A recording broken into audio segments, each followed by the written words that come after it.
Good afternoon, everyone. My name is Chanel, and welcome to today's webinar, Cardiovascular Health of LGBTQ Populations.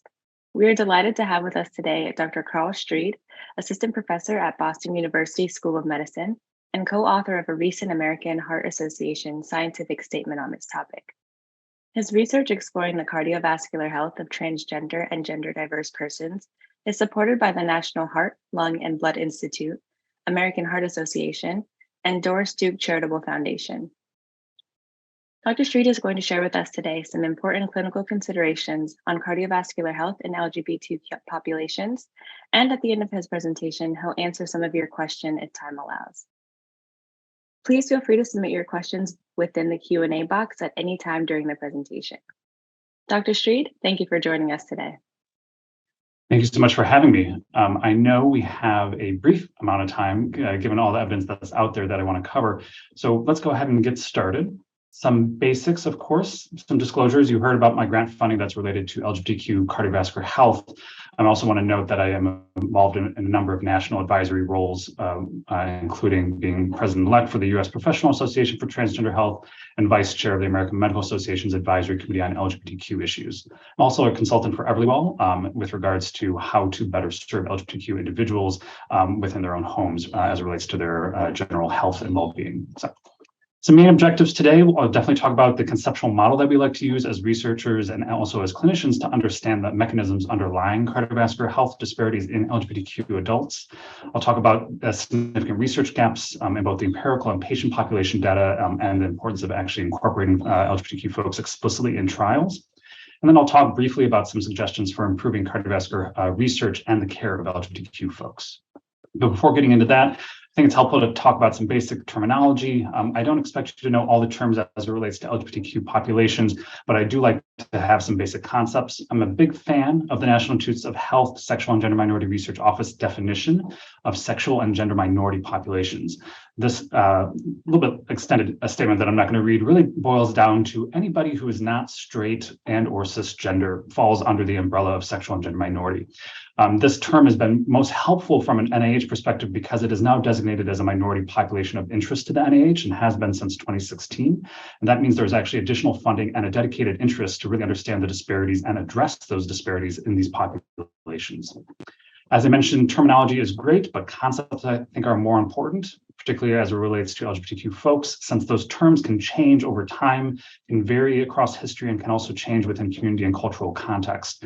So while I think it's important to understand the definitions of lesbian, gay, bi, trans, queer, and other categories, I think it's really key to understand these concepts and how it relates to clinical care and research.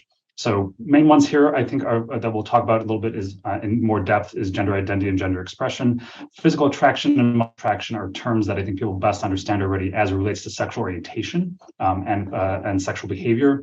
Sex assigned at birth is the term that we are most familiar with as clinicians, as it relates to the sex that people are assigned when they are born, normally as it relates to their external genitalia. But when we talk about gender identity, this is the internal sense of self. This is somebody's understanding of their gender as it relates to the terms and options that are available to them in the ways they are raised. So in terms of male, female, some combination, or in other gender identities as it relates to their cultural upbringing. I think the thing that I like about this graphic is that it moves away from this binary as if male and female are in opposition, when in fact these gender identities can coexist. Gender expression is how we use social and cultural cues to outwardly express our gender identity. Again, these are extremely socially and culturally derived. They can vary, even in the US, they can vary from the East Coast, West Coast, South, and so on, in terms of how people express their gender identity. I think the thing to take away from this as clinicians and as researchers is that gender expression does not tell us necessarily somebody's gender identity. We shouldn't make assumptions about that. How somebody talks, how they dress do not tell us what their gender identity is, despite this often, unfortunately, having been the way some surveys actually identified folks as sex with the way they talk or the timbre of their voice. We have thankfully moved away from that. So before we go into some of the research, let's talk about how many people actually identify as LGBTQ within the US. I'm a big fan of Gallup in terms of their data, because not only do they provide a probability sample of adults within the US, they also ask what I find fascinating questions. This question, just your best guess, what % of Americans today would you say are gay or lesbian? I haven't seen an updated version of this question since 2015, but I always get a kick out of the fact that in the US, adults essentially thought that 1 in 4 people identified as gay or lesbian. I always wonder where they live. I kind of wish I knew which neighborhood because I would move there. It'd be a fun time, perhaps. But what we do know from Gallup, most recently from their 2021 telephone survey and probability sample, is that 7.1% of US adults identify as lesbian, gay, bi, trans, or something other than heterosexual and cisgender. What that translates to is over 18 million adults in the US and growing identify as lesbian, gay, bi, or trans. This number has continued to increase and it varies across generations, with the most recent generation, Gen Z, actually representing about having a self-report of about 10 to 20% of Gen Z adults identifying as lesbian, gay, or bi, or trans. Similarly, with my generation as a geriatric millennial, as the term is now used, of that population, our population has also increased in terms of the number of people who identify as LGBT or Q over time, and similarly for Gen X. For boomers, for our boomer generation and the traditionalist generation, that number has actually gone down over time, and is actually more of a reflection of potentially the harms of discrimination, early death, and unfortunately untimely death due to the HIV pandemic. So what I highlight here is that this changes over time across generations as societies become more welcoming. The Generations study done by the Williams Institute out of UCLA has done great work across generations to understand how that varies in terms of people identifying themselves as lesbian, gay, or bi, and understanding where they how they came out, their age of sexual debut, and when did they actually come out to family or close friends. And this graph really highlights that, where you can see in the upper left-hand corner, the age at which people recognize same-sex attraction, very much similar early puberty across the board for all the 3 generations that they surveyed. But when you see in terms of actual outward expression of that sexual attraction, you start to see a spread in the generations. Sex with a same-sex partner, so the age of sexual debut varies significantly across the generations from 16, so early mid-adolescence to late adolescence, early adulthood. Self-identifying as lesbian, gay, bi, or bi varies significantly in terms of having the terminology, feeling safe, having community, and being able to really incorporate that as somebody's personal identity. And then, of course, you see the widest spread here in terms of when people actually come out as lesbian, gay, or bi to their family members, with the youngest generation being pretty much, while they may in fact still be in the same house with their family, but for the older generations, these are pretty much young adults. So again, this has often been seen as a reflection of how society has changed over time and how people feel comfortable actually self-identifying and incorporating that identity into their everyday life. So that's some of the basic epi stuff. Let's talk about some conceptual models and so forth. I don't think I need to really go in depth here. Everybody here understands that cardiovascular disease is the #1 killer in the US and has remained #1 killer across the globe, and that we are trying to better understand the disparities to actually develop targeted interventions to actually meet the promise of precision medicine, essentially. But when we look at specific data for lesbian, gay, bi individuals, we see that there are some disparities already that we know exist. This is information from the National Health Interview Survey, so self-reported data from U.S. adults. This is the cisgender men group that I'm going to show you for 18 to 64. And here you see that gay men, even after adjusting for age, race, ethnicity, educational attainment, income, really all the typical sociodemographic characteristics that are seen as protective, even when you account for those, still having higher odds of heart disease compared to even their bi or heterosexual peers. Similarly, issues with hypertension as well. When we look at this data for cisgender women who are lesbian or bi, again, we see issues as it relates to stroke for lesbians compared to bi or heterosexual peers. Again, even after adjusting for a number of sociodemographic characteristics that are seen as protective. More recent data from the Behavioral Risk Factors Surveillance System, so one of the largest and oldest surveillance systems of its kind in the US, and actually a model for population surveys across the globe. When they first started asking questions around gender identity, which was really only in 2016, unfortunate that it took so long, we see here that trans individuals compared to cisgender individuals, even after accounting for, again, a number of sociodemographic characteristics, have a higher odds of self-reported myocardial infarction. While I think these self-report surveys are great and kind of give us a bit of a snapshot, again, they're missing some of the granularity of clinical information. They are also missing the specifics of mortality. People who survive their heart attacks can tell us about their heart attacks, but people who pass away from heart attacks and stroke are unfortunately not captured in these surveys. So of those who survive, there seems to be a unique difference for trans versus cisgender populations based on this data, or this early data from 2016. We fit the understanding of these disparities into a large conceptual model called minority stress theory. This has been very well characterized in racial and ethnic marginalized populations in the US, particularly from the Jackson Heart Study, which noted that essentially a dose response and recall experiences of discrimination are associated with a variety of cardiovascular risk factors, including hypertension, even in young adolescent Black children. So this is the model that has been expanded first by Brooks in 1981, and then Ilian Meyer from the Williams Institute, and then Mark Hatzenbuehler currently at Yale, to incorporate ways in which minority stress theory could be accounting for differences for lesbian, gay, bi, and trans populations. This is work that Dr. Caceres and I had done as part of one of our American Heart Association statements that really tries to expand the ways that we can understand these disparities and where we can actually do better research and develop clinical interventions. The main components of this, of course, are minority identity, understanding somebody's identity as something other than what society typically sees as the majority, and then having different life stressors. Of course, there are general stressors that we all face, although again, those are not evenly distributed across the board. But again, everybody is facing some sort of financial stress, work stress, family stress, and so forth, and maybe violence that again is not specific to their identity. But then we have more specific minority-related stressors, such as structural and institutional issues as it relates to how laws are passed.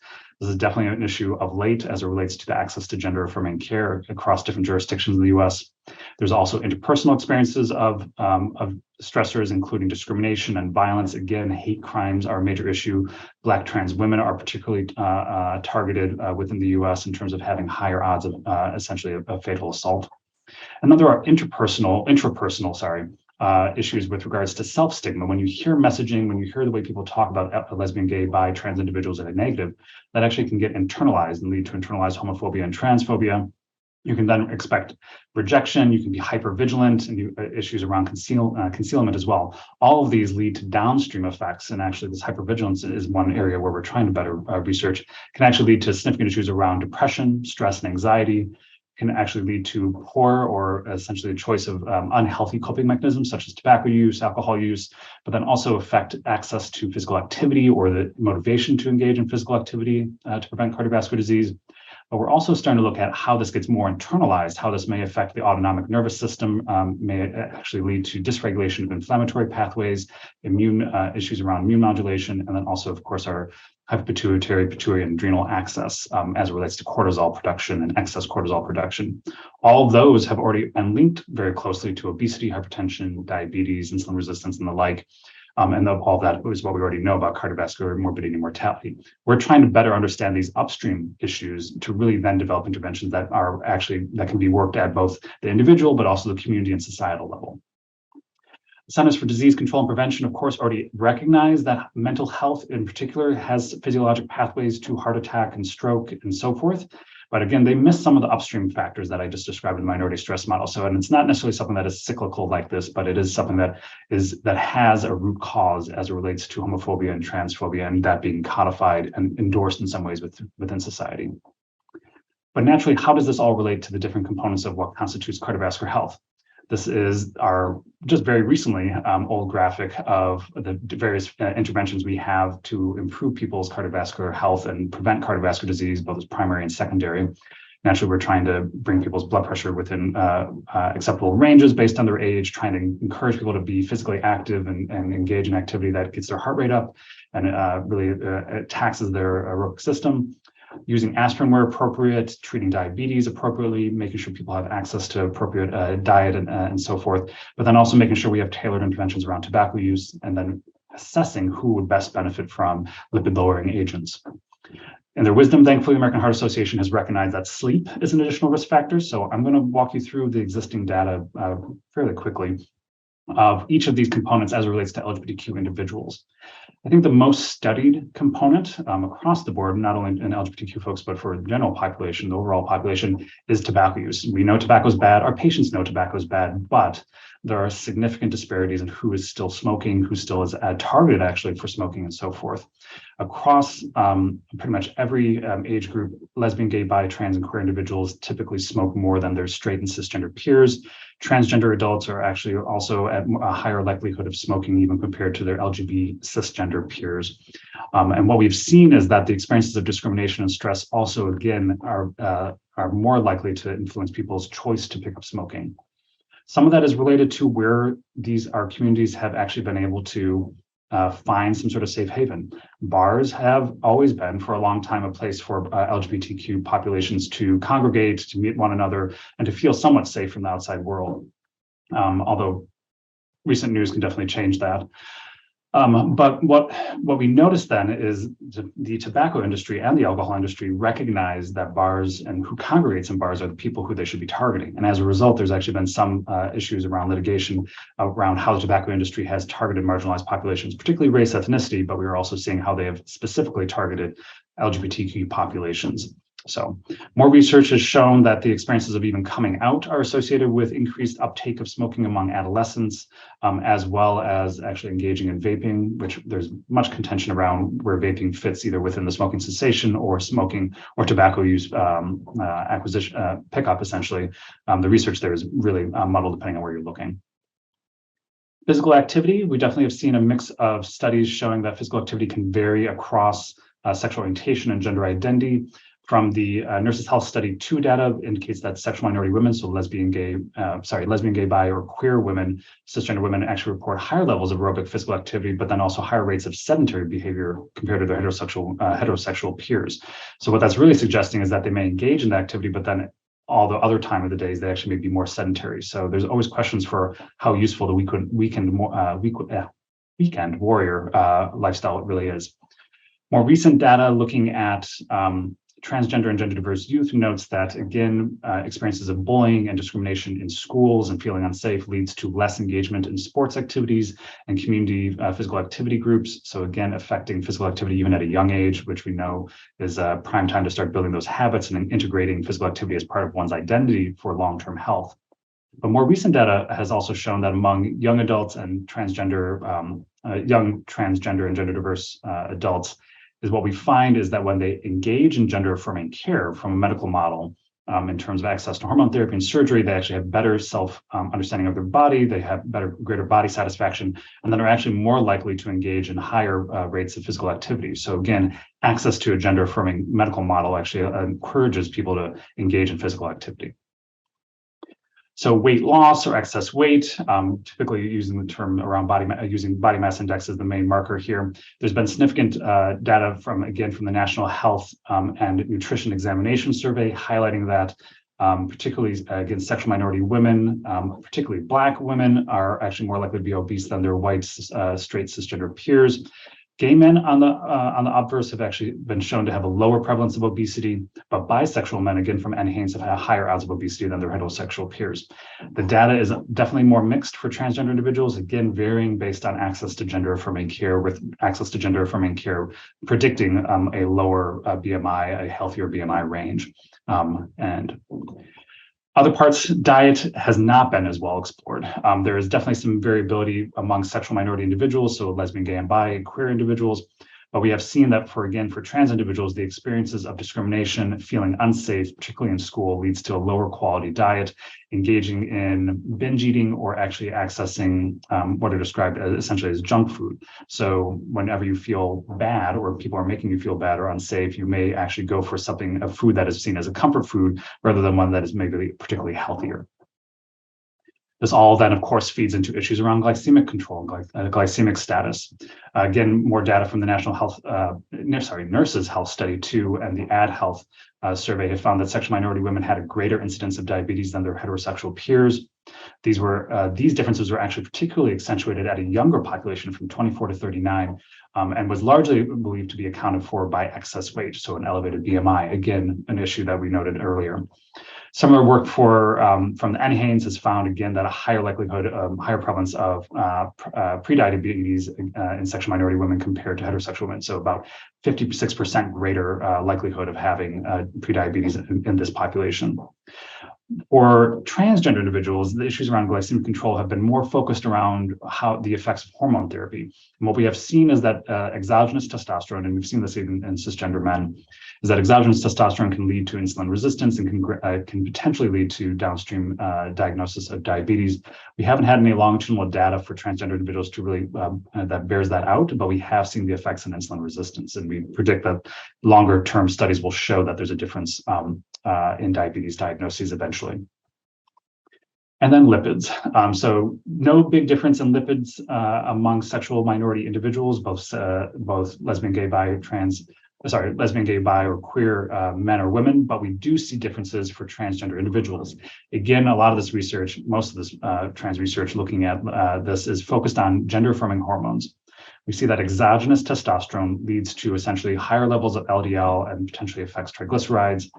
But for estrogens, we actually see an improvement in HDL. So this is one of those situations where we see that essentially masculinizing treatment, exogenous testosterone, could have potentially deleterious effects on long-term cardiovascular health, but that no study again has gone far enough to really follow that change in LDL to an eventual morbid or mortal incident. Same is said for our transgender women who are receiving exogenous feminizing hormone therapy, such as estrogens or antiandrogens. While they have an improved lipid profile, we haven't seen that that's actually led to perhaps a decreased incidence of cardiovascular disease. This is where a lot of my work actually lies, is trying to better understand this and encourage longitudinal studies to collect sexual orientation, gender identity data to look at existing lipid profiles. And then lastly, of the traditional risk factors, blood pressure. So here, there's been an extensive amount of work trying to understand how discrimination and particular stressors as it relates to somebody's marginalized identity is related to their blood pressure. Again, work from the National Longitudinal Study of Adolescent to Adult Health, the AdHealth survey, has found that higher diastolic blood pressure is present among gay men compared to heterosexual men. Bisexual men in the National Health and Nutrition Evaluations Study have 2 times higher odds of hypertension than heterosexual men, and that this is particularly true for Black bisexual men having the highest diastolic blood pressure compared to their heterosexual white peers. So again, a lot of this has been tied to the experience of discrimination, and we're trying to get more studies to further tease that apart and ideally ensure that we're actually targeting populations that may experience higher rates of discrimination. Again, overall studies for trans individuals, again, focusing on the effects of hormone therapy. Estrogens seem to potentially lower people's blood pressure. Testosterone seems to increase it, but we're talking about 2 to 3 millimeters of mercury in terms of what these studies are finding. So we haven't seen that really changing people's diagnosis of hypertension within these groups. And then lastly, the new factor within Life's Essential 8 from the American Heart Association is sleep. So inadequate sleep duration, poor sleep quality, I think all things we experienced during our training, perhaps even later, are all risk factors for incident hypertension, diabetes, and cardiovascular disease in general. There's been a number of studies, a lot of work done by Dr. Billy Canceres out of Columbia, which really has found that sexual minority men have been found to perhaps have worse sleep duration, and that could be related to their hypertension. But there's also been more studies looking at transgender, particularly transgender women, and the experience of discrimination and how that affects their sleep duration and the time it takes for them to fall asleep. Again, no study has been long enough or been able to follow folks to look at how sleep factors lead to potentially cardiovascular disease in these groups.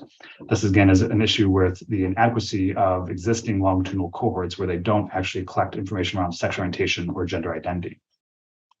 We talked about all the essential 8 components of the American Heart Association's Guide to Better Cardiovascular Health, but I do want to highlight some additional factors that we thought were important. We included in both statements on broadly LGBTQ cardiovascular health, but also particularly trans and gender diverse populations. So vascular health, and this is a lot of work done by Dr. Carrie Moreau out of University of Colorado Anschutz campus, which looks at the effects of hormone therapy on vascular function, particularly as it relates to flow-mediated dilation, looking at pulse wave velocity, and looking at arterial stiffness. Again, issues as it relates to gender-affirming hormone therapy is that some factors may actually be protective. Testosterone therapy seems to actually improve arterial stiffness for transgender men. Estrogens mixed results for our transgender women. Again, trying to find more data on this. I'm fortunate to be working with a group here in Boston that will be looking at early effects of hormone therapy on arterial stiffness and flow. I touched on it briefly before, but we all know alcohol is a major factor as it relates to cardiovascular disease. Mixed results around how it's used, but mainly heavy alcohol use we know is not helpful and has led to sleep disturbances, which may be another pathway for how it leads to cardiovascular disease.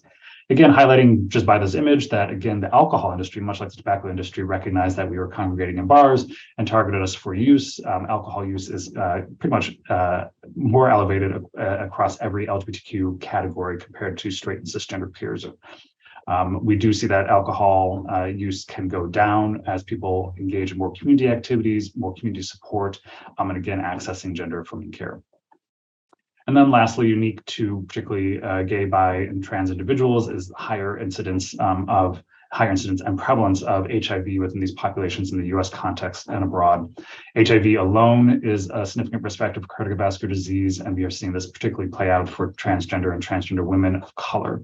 There's work being done by Dr. Tony Petit of the University of North Carolina, Chapel Hill, that is exploring the experiences of transgender women of color and living with HIV and how that relates to the cardiovascular disease. So more information will be forthcoming.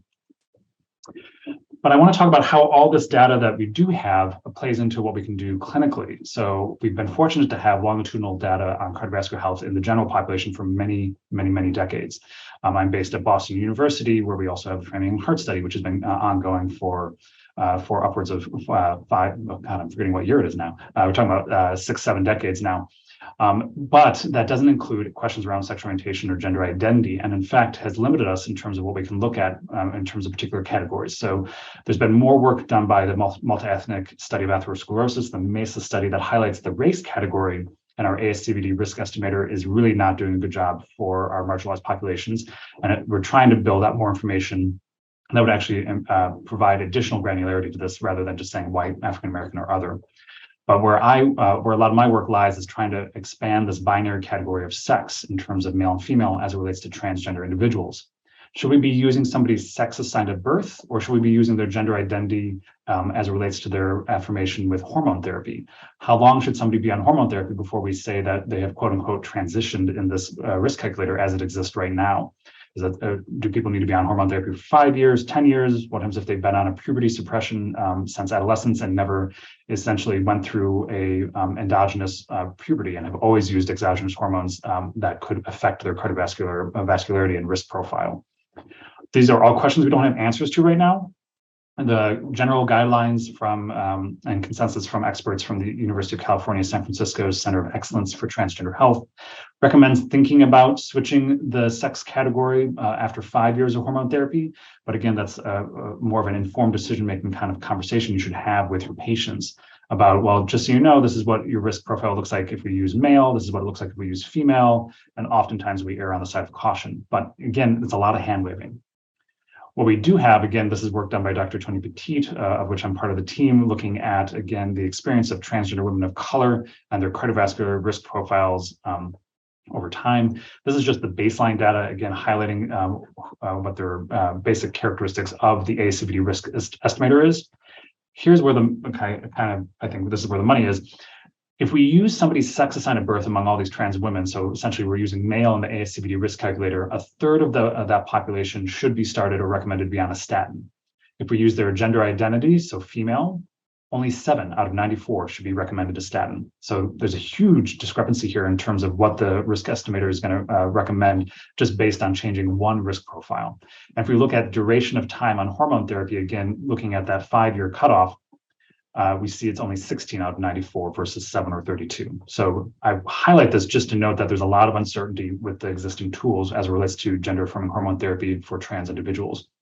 But I would highlight that with us focusing on trans folks, we actually have an opportunity to improve cardiovascular risk estimation for cisgender individuals. We know that early menopause is a potential risk factor for early cardiovascular disease. We know that andropause, or decreased essentially hypogonadism in cisgender men, is also a risk factor. Accounting for those hormone variations over time may be things that we can incorporate into this risk estimation and better tailor the risk estimator for our particular patient rather than just saying the general population with this risk profile. So again, trying to meet that promise of precision medicine. But again, I want to highlight that there is so much more data that we're trying to comb through to better understand these disparities for LGBT individuals. I'm fortunate to work with a group of folks out of the VA Health Administration, the Veterans Health Administration, where we are trying to understand the cardiovascular risk profile and cardiovascular health of lesbian, gay, and bi veterans. We are doing a separate study looking at trans later. But of this, we were essentially able to identify nearly 200,000 lesbian, gay, or bi veterans within the Veteran Health Affairs electronic health record. What When comparing it to their straight peers, you can see this is again basic demographics, some variation across race, ethnicity, and marital status, but also differences across all the risk factors as it relates to somebody's ASCVD risk estimator. Big differences in smoking, big differences in lipid profiles, and so forth. When we account for some basics, including age, somebody's sex, race, and ethnicity, we see that lesbian, gay, and bi veterans as a whole had increased odds of cardiovascular disease. When we adjusted for additional risk factors for cardiovascular disease, including excess weight, diabetes, hypertension, lipids, and so forth, we still see something's going on. So this 0.08, is where we're trying to better understand what could be happening for cardiovascular disease in this population, even when we account for all the known risk factors and then some. So I've done a whirlwind tour of the existing research out there. Again, I encourage you to read, you can read our American Heart Association statements and forthcoming publications that will go into greater depth about that. But again, I want to highlight that a lot of the research that is out there right now is focused on these factors. Where we're trying to better understand is how does this get internalized through the autonomic nervous system, through inflammatory pathways, and so forth. Working with folks out of Northwestern to really understand that inflammatory pathway, but I want to highlight what's unique around the autonomic nervous system and the pituitary axis. So this is work done by Dr. Hübner and their team that looks at essentially an experimental model of minority stress. All the other data out there has really been self-report, people's recollection of discrimination and stressors and so forth. This is actually an experimental model that really exposed lesbian, gay, and bi folks to an unfortunate experience. So giving a talks are stressful. But what they were then told is that your audience is either totally okay with lesbian, gay, bi individuals, or the audience is anti-lesbian, gay, or bi. So essentially creating a situation where somebody is anticipating discrimination or at least knows they're in an environment that is not safe. What they found between the two groups then is actually significant variation in naturally heart rate and blood pressure during the event, but afterwards you see the prolonged increase of cortisol levels in the group that had to present to a quote-unquote anti-gay group. You see issues as it relates to high frequency heart rate variability, which again is a predictor for downstream cardiovascular disease, that remained particularly decreased over time and took a longer time to rebound. So what this is showing is that the experience or the anticipation of discrimination is affecting people's their cardiovascular risk factors in the moment and then potentially long term. This research is trying to be further extrapolated and see if there's a dose response in terms of the number of times this happens and how people actually are able to respond over time, not just in the moment. The reason I bring that all up is that, yes, there is discrimination against LGBTQ folks in the US. Some recent data from 2020 as it relates to healthcare discrimination notes that 1 in 5 LGBTQ folks and nearly half of trans folks in particular reported being discriminated against in seeking care. So when seeing a doctor or going to a health clinic, they experience some sort of discrimination in that setting, which is extremely discouraging.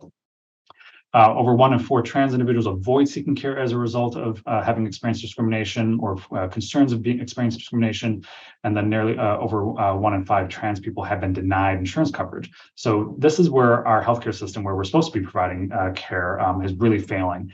And as I explained just in the last study, where the experience of minority stress leads to these issues in cortisol and issues in heart rate variability, this is what's happening for people when they're trying to seek healthcare in general. Thankfully, the current administration is really trying to push not only in general spaces, but also in healthcare to try and ensure that we are doing better around sexual orientation, gender identity discrimination, making sure that we're decreasing that, have particular interventions and so forth. What I'd like to highlight, at least on the clinical side, there are many ways we can do this. A lot of it is through signaling. A lot of it is through also improving our systems. I'm a big fan of making sure that your clinic reflects the community that you are treating. And that means making sure facilities are accommodating, are appropriate for trans individuals and everybody, but also making sure that any kind of brochures, any kind of posters, anything that you use to reflect who you're taking care of reflects the full diversity that's out there. That means also making sure that your systems are able to incorporate sexual orientation, gender identity into the clinical, into the electronic health record, but also doing your best to attend additional training on how to use correct name, pronouns, and so forth. So I'm going to focus a little bit on sexual orientation, gender identity data collection. Again, that's more of my researcher hat, but also as a clinician, this is something I work very closely with our electronic health record vendor and other vendors to ensure that we're incorporating this data into the electronic health record, because in the absence of a lot of the data available through surveillance systems, electronic health records are where public health interventions turn to next. This is what happened during the COVID pandemic, when all of our national surveillance systems, while they may have SOGI, sexual orientation, gender identity data questions, are too slow moving to be able to respond. So electronic health records were actually where we first got early data of what was going on at a population level as it relates to the pandemic. This is what we're trying to better develop now as it relates to anything that could affect health, particularly for marginalized populations. The National Academies of Science, Engineering, and Medicine has done a lot of legwork for folks in terms of going through all the existing data, all the validated tools, and providing guidance on how which sexual orientation, gender identity questions to incorporate and where to incorporate them in surveys, surveillance systems, and also electronic health records. This has all been very well researched. This is just a smattering of a few of the publications out there about how to ask these questions. It's okay to ask these questions and so forth. I will highlight that early work in the 2000s and 2010s by the Fenway Institute, of which I'm also a faculty member, where they had done essentially choosing geographically diverse outpatient settings across the US, looking at how comfortable people were in answering questions around sexual orientation and gender identity. I put a red box around essentially where people somewhat agree or strongly agree about answering these questions, understanding these questions, and so forth. You'll see that the addition of these typically rise above 80 to 90% across the board. So high acceptability in outpatient settings. Work done by Dr. Adil Haider, previously at Hopkins and the Brigham and Women's Hospital, notes that even in emergency room settings, people across a number of demographic categories understand and will choose to answer questions around sexual orientation, as long as it's germane to the clinical encounter that they are addressing. An additional step they took is that they also interviewed and surveyed clinicians. Clinicians were more likely to say that patients were going to be unwilling to answer the surveys than patients actually were. So what this shows is that we as clinicians are actually perhaps overly cautious, too cautious, and therefore avoid an opportunity for patients to share information that may be germane to the clinical encounter. Within surveillance systems, older work done by Dr. Fredrickson Goldson out of Washington State highlights that even across different ages, the choose to refuse or refuse to answer question around sexual orientation, that number continues to drop from a high of 4% in the 2000s to less than 2% and even lower for younger groups across the board. What I find funny in this data, and which continues to come up in other data, is that people are more likely to have a higher odds of refusing to answer their income than they are to answer questions around their sexual orientation. So again, if your hesitancy to incorporate this data into your clinical practice, or at least into your larger clinical institution, is that you're fearful of offending people, we ask questions around income all the time. Don't worry, people are still answering those questions. They will more likely answer questions around sexual orientation as a result. You'll have access to these slides. I'm not going to spend too much time here, but I want you to know that there are a lot of toolkits out there already. Again, from the Fenway Institute that highlights how to incorporate sexual orientation, gender identity into electronic health records. It's not only a good idea, it is now a requirement. Electronic health records had to, as of 2018, ensure that they could ask these, have a place for sexual orientation, gender identity data in the electronic health record. As of 2021, it is now a requirement that people start asking these questions. I'm actually working with insurers in our state of Massachusetts to make sure that we're incorporating SOGI data collection across all clinical settings as best we can. Again, highlighting there are many opportunities for people to provide sexual orientation, gender identity. It could be done at home. It could be through the electronic patient portal. It could be done at the registration site, many different ways to make sure we collect this information even before somebody sees a clinician. And again, any anticipated concerns, I have a ready answer for you. So feel free to email me afterwards if you have any questions around SOGI data collection and implementing it at your institution. Again, it improves patient satisfaction and improves reach to community members. It's medically relevant in a number of clinical scenarios, and again, strongly supported from naturally all of our professional societies and associations, but also now a requirement from the federal government. So again, another great guide is National Academies Understanding the Wellbeing of LGBTQI plus populations, which again provides great guidance for how to incorporate SOGI data collection across the board. And again, I don't get any payments, but again, I am part of the Fenway Institute, and they have been doing this for over 15 years at least, in terms of how best to incorporate this. So in quick review then, essentially, in terms of how to improve clinical practice is as a researcher and as a clinician, I want to make sure we're actually collecting sexual orientation, gender identity information in the electronic health record and incorporating that into the clinical scenario where appropriate. That means getting additional training for us as practicing clinicians, but also ensuring that that our trainees, our future clinicians, are getting this information at a younger, earlier point in their training. I would also encourage you to familiarize yourself with local resources that are LGBTQ specific, specifically support groups. I didn't go into too much detail about existing interventions because there are more that just keep popping up. But there are essentially LGBTQ specific interventions around tobacco cessation, exercise and weight management, as well as general community support to improve or essentially lessen the impact of discrimination is the best way to describe it. There's been studies, particularly around tobacco cessation and exercise and weight management, that when you have an identity-specific component to those interventions, people are more likely to remain engaged, first seek it out, and then also choose to stay and so have better retention. The longer we keep somebody in these interventions, the more likely they are to reduce their smoking or stop smoking, the more likely they are to lose weight and keep weight off in excess of what is considered healthy. So this, as clinicians, is we need to understand what interventions exist outside of our clinical encounter. And then as a researcher, there's so much more out there that I would encourage. But again, first things first is we got to get sexual orientation, gender identity data into our existing surveys. I've been working with many folks to try and get the Framing and Heart study to incorporate sexual orientation, gender identity data. Dr. Lauren Beach out of Northwestern has a National Heart, Lung, Blood Institute R01, so a very large grant, looking at ensuring these questions are incorporated into the SOUL, which is our Latin-specific cardiovascular cohort as well. So there's much more out there. I want to make sure there's time for questions, so I want to just end and say this is not something I do by myself. This is from our first statement, led by Dr. Billy Caceres out of Columbia University. But again, you see some prominent names in cardiology and LGBTQ research. Again, a lot of folks I've already mentioned who've been doing this work. But then also for our transgender specific one, a lot of folks who are experts in cardiovascular health, again, but also transgender specific population health and interventions. So again, this is not work that I do by myself.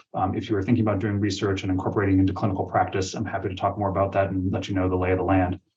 And again, I just want to highlight thanks to my institution, which has been very supportive of highlighting and understanding the experiences of lesbian, gay, bi, trans, and queer individuals, and ensuring that that gets incorporated into the medical education of our students across the board. So, like I said, I think at the beginning I talk fast. I want to make sure we have time for questions. Well, thank you again, Dr. Streed, for that excellent presentation. As you mentioned, let's hop into some questions. So I believe several questions came through our Q&A. Yeah. The first being, go ahead. I see the Q&A. I'll go through and see what I can answer. So there's a great question around smoking. So smoking definitely can mask anxiety. It can be seen as a self-treatment for depression and so forth. We actually know that nicotine can actually worsen anxiety in some settings. But I highlighted at the end, there are specific interventions tailored to lesbian, gay, and bi individuals. A lot of that work was done by Dr. Phoenix Matthews out of University of Illinois that developed specific identity-specific interventions, especially as essentially around community support, because it's easier to talk about your triggers, talk about anything specific about what got you starting smoking tobacco, what has continued to be an issue with continuing it, or what are your triggers, because a lot of them are community specific and identity specific. So that work from Dr. Matthews showed that the intervention worked as good as a general intervention that the general population uses, but that lesbian, gay, and bi folks did not feel comfortable going to. So by having identity specific intervention, people feel more comfortable. So questions around, yes, so there's been a lot of data looking at the risk of venous thromboembolisms in trans individuals, particularly as it relates to estrogen therapies. A lot of the risk that we do know about that is related to exceedingly high doses of synthetic estrogens that were used back in decades ago, essentially. Ethinyl estradiol is the one that was the greatest culprit. We have seen that from data out of the Kaiser group in Georgia and the Pacific the Pacific group out of California, that yes, there's probably a higher likelihood of venous thromboembolism as trans individuals age as it relates to estrogen use, but that the risk is not much greater than the risk that we associate with oral contraceptives, essentially. While it's not great that there's a risk, we do use that in terms of having a very particular detailed conversation with patients when we talk about estrogens that are used.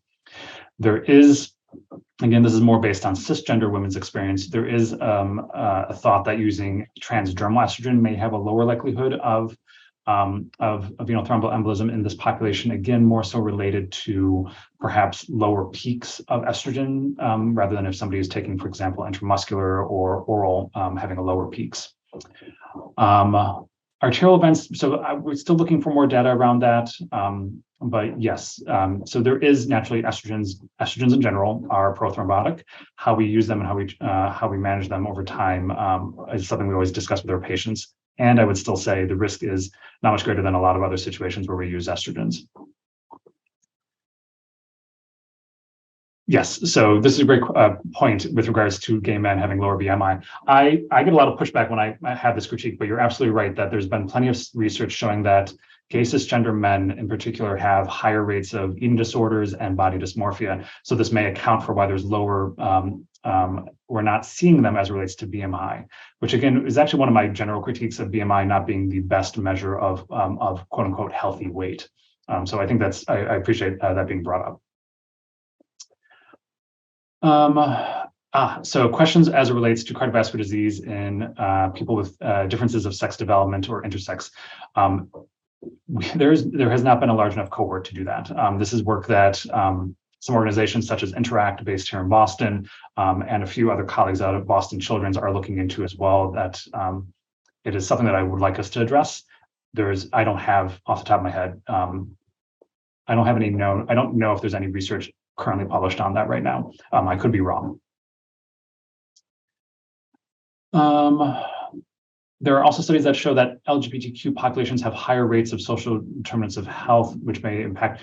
So there's variation across the different groups. So there's been work done by Lee Badgett out of Amherst College. Dr. Badgett is a leader in kind of like the economic health of lesbian, gay, and bi, and trans populations, highlighting that white gay men tend to actually have a higher socioeconomic status, and that bi individuals across the board tend to have a lower, and trans individuals also having a lower socioeconomic status as well. All of those factors play into people's cardiovascular health. What has been found is that even with quote unquote better sociodemographic characteristics, those aren't always particularly protective if somebody's experiencing discrimination. I think anybody, like, just because you are a wealthy, highly educated individual with access to insurance doesn't mean you're not discriminated against, and doesn't mean that that doesn't lead to potentially downstream effects.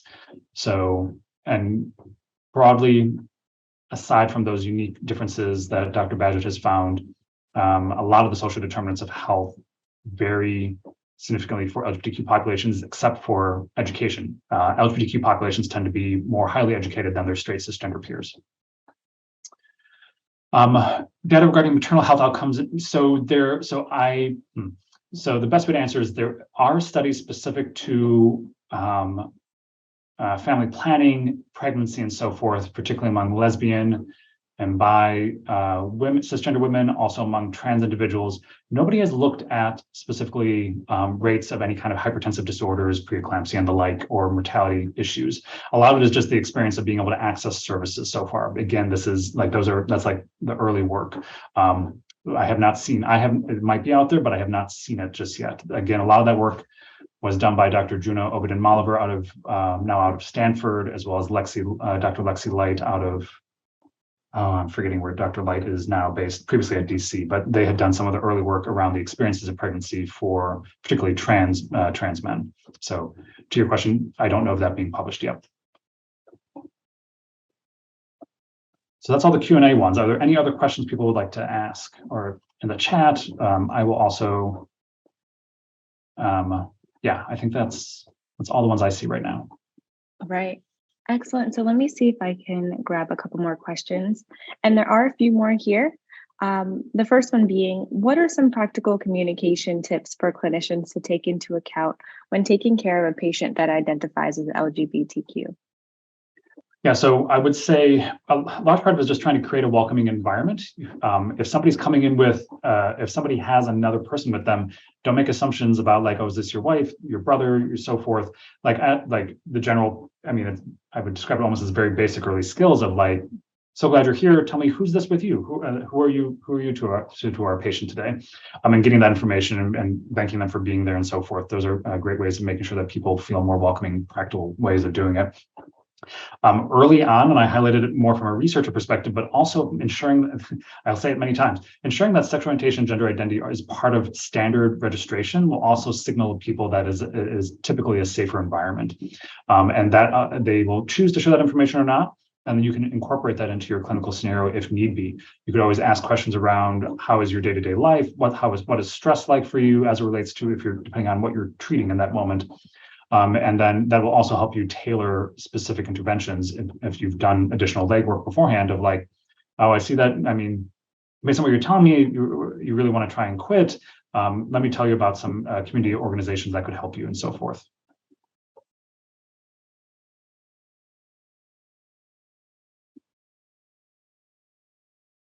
Excellent. And then we have a couple more questions that came through the Q&A.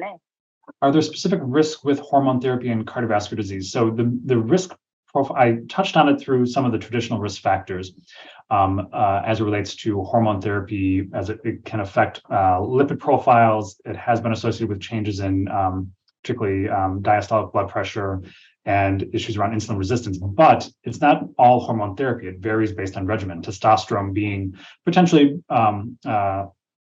having less than ideal effects, I would say, on blood pressure and lipid profiles, but that estrogens actually improve blood pressure and lipid profiles for transgender women and people, other folks receiving estrogen-based hormone therapy.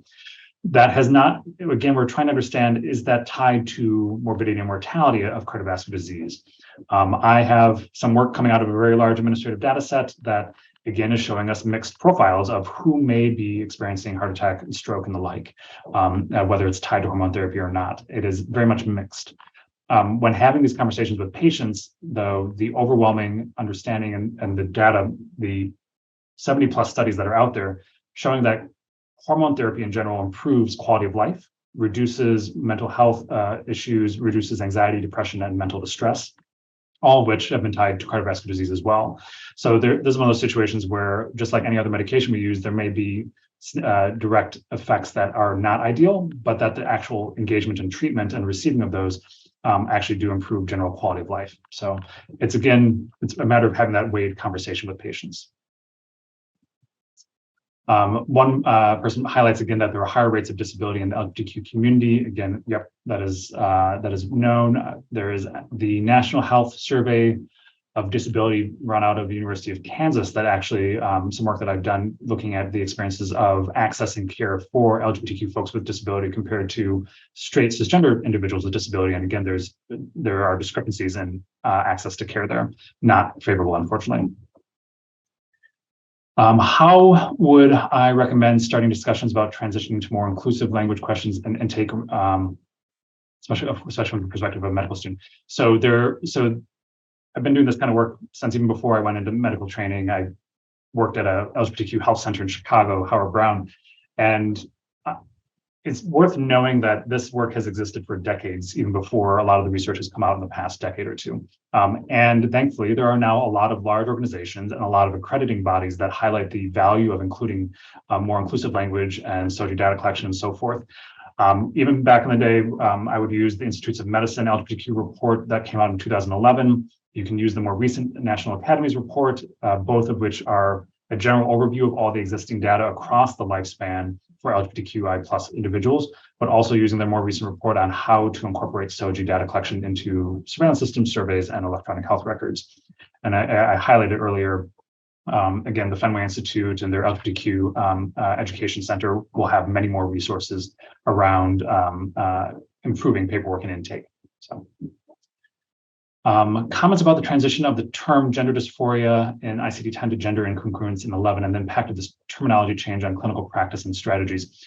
So one, I'm glad that change happened to try and move away from a more pathologizing perspective.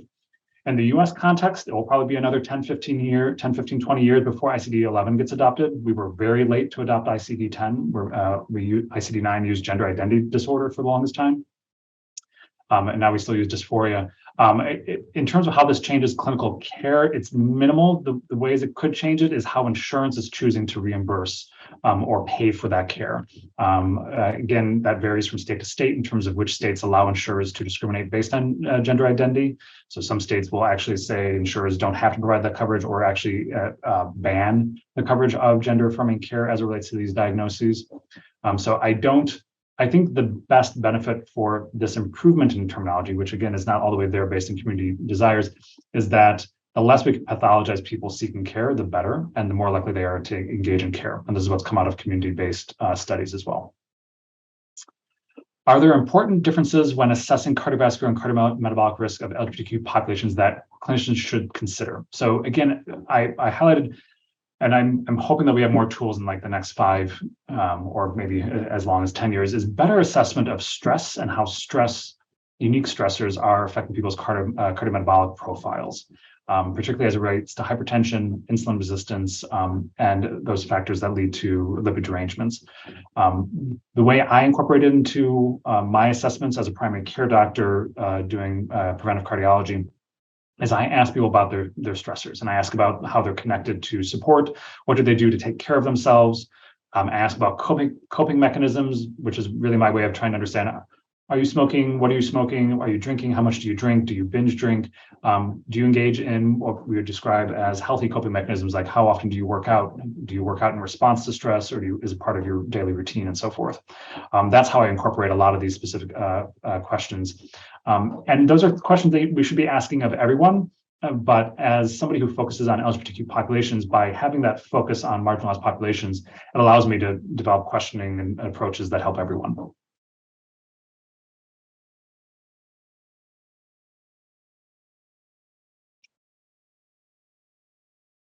Excellent. If there are any more questions, again, please feel free to type those into the Q&A box. And while we wait, we do have one more. Are there important differences when assessing cardiovascular and cardiometabolic risk in LGBTQ? Oh, I think I just answered that last one. That's what you just answered. Okay, perfect. Yep. Excellent, excellent. I would say, like, right. this, I can't promise that when you walk away from this talk, you're like, oh, now I know I need to really advocate for aspirin or statins or something else. This really is meant to better understand the larger context of our patients and to better essentially improve our clinical services, our incorporation of identity into that clinical service, and then improving research that would inform further clinical interventions. I can only imagine a talk maybe 60, 70 years ago where, like, we should really be asking people about alcohol use and tobacco use and how much physical activity they get. People were like, oh, no, it doesn't matter. And then when they started incorporating those questions, they then built up a repository of data that could then be like, oh, this is actually what's going on, and then we can intervene on these disparities. Well, thank you again, Dr. Streed. I think this presentation was fantastic. We are out of time, so we'll go ahead and just end the conversation now. Once again, thank you to Dr. Streed, and thanks to all of you for taking part in this webinar. We hope that you have a wonderful afternoon. Thanks, everyone. Have a good day.